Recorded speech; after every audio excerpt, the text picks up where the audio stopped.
Alors bonjour et bienvenue sur la chaîne UDM Academy. J'espère que vous allez bien. Aujourd'hui, nous allons encore traiter un exercice de niveau seconde scientifique.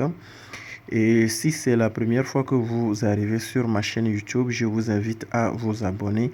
Activez donc la cloche de notification pour alerter aux futures vidéos qui arriveront. Et d'abord, je vous conseille de stopper cette vidéo et d'essayer cet exercice à votre niveau avant de suivre la correction. Donc, sans plus tarder, nous allons commencer la résolution de cette équation. Alors déjà, lorsque nous observons cette équation, nous voyons que c'est une équation à vue d'œil un peu complexe. Mais avec les techniques de calcul que nous utilisons ou que nous connaissons, en tout cas les propriétés de calcul que nous pouvons utiliser pour traiter cet exercice, vous allez comprendre déjà que ce n'est pas du tout compliqué. Il suffit d'appliquer, n'est-ce pas, des propriétés. Et comme je l'ai dit et je ne cesse de le répéter, la mathématique, c'est les propriétés, c'est les définitions. Lorsque vous ne connaissez pas des propriétés ou lorsque vous ne maîtrisez pas des propriétés, il vous serait difficile d'avancer dans les étapes. Et chaque étape en mathématiques, ou je vais dire en sciences, doit remplir une propriété, doit remplir une définition. Donc, quand ce n'est pas ça, tout ce que vous allez faire sera absurde. Donc, nous allons utiliser les propriétés pour, n'est-ce pas, décortiquer cet exercice. Alors, déjà, l'équation que nous observons, il est très important de remarquer que c'est une fraction rationnelle. Donc, ce sont des fractions qui sont sur d'autres fractions. Ça peut aller. Et avec les fractions rationnelles, nous avons dit qu'il faut forcément une condition avant qu'une fraction rationnelle puisse exister.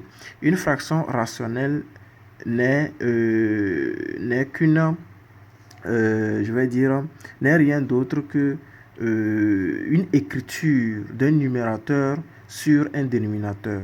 C'est ça qu'on appelle une fraction rationnelle. Donc déjà, nous devons savoir que le dénominateur doit être différent de 0. Ça, c'est très important. Donc déjà, devant cet exercice, nous devrons poser le domaine de validité. Donc le dv, normalement, c'est quoi?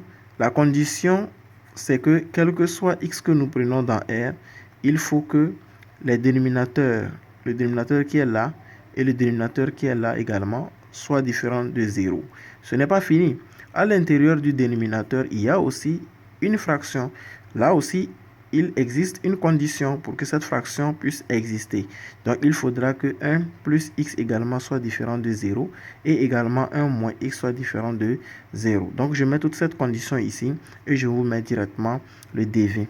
Donc, ici, nous avons 1 plus 1 sur 1 plus x doit être différent de 0, point virgule. En même temps, son dénominateur également, 1 plus x doit être aussi différent de 0.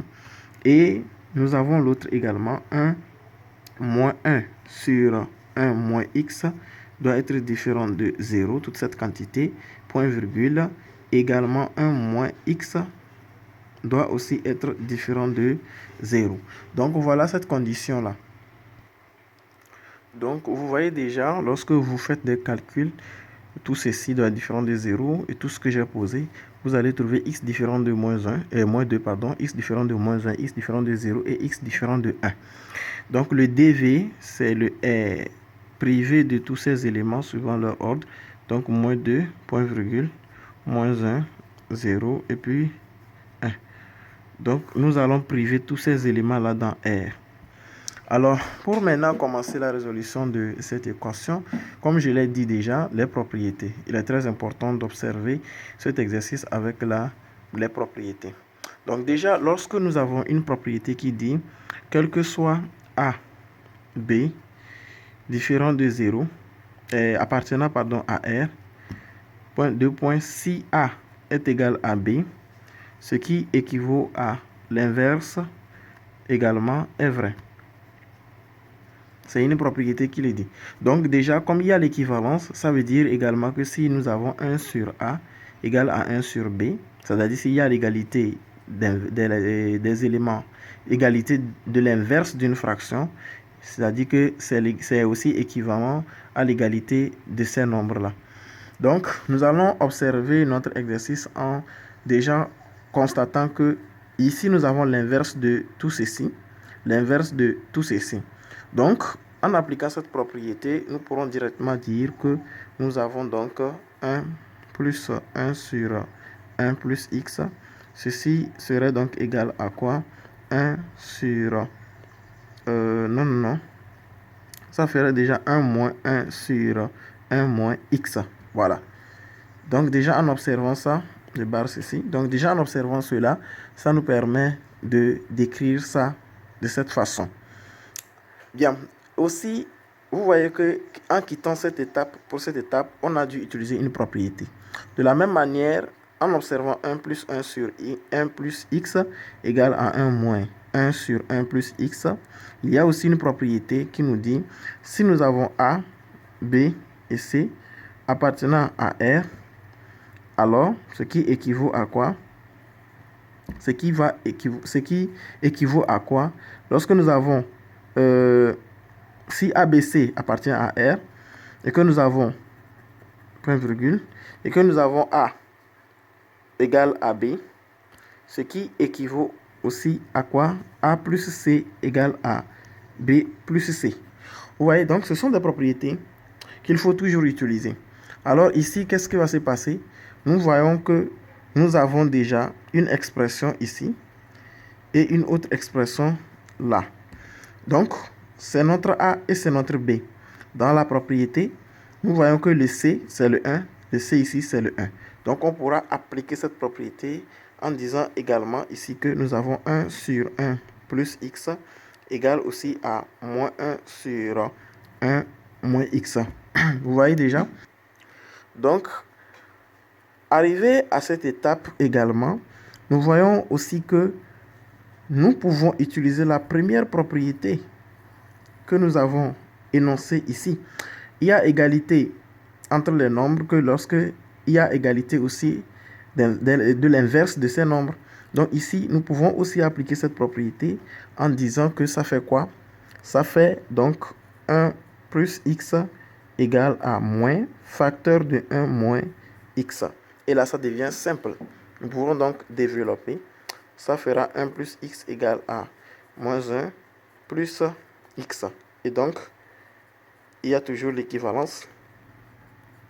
Donc ici, nous pourrons dire que le x et le x vont se simplifier. Et il va nous rester 1 égale à moins 1. Alors, vous voyez clairement que cette égalité est donc absurde. Donc, à partir du moment où cette égalité est absurde, ce qui se passe, c'est que s'il existait un nombre réel pour que cette égalité soit vraie, ça veut dire que 1 est bien sûr égal à moins 1. Et comme 1 n'est pas égal à moins 1, ce qui veut dire qu'il n'existe pas tout simplement de x dans R pour que cette égalité soit vérifiée. Vous voyez? Donc nous pourrons dire que x n'existe pas. Et donc, comme x n'existe pas, la solution, c'est notre ensemble vide. Donc vous voyez que rien qu'en utilisant les techniques de calcul, c'est-à-dire les propriétés, nous pourrons facilement, n'est-ce pas, traiter un exercice à vue d'œil qui est complexe. Donc nous voici à la fin de cette vidéo. On se retrouve dans une nouvelle vidéo pour une nouvelle expérience.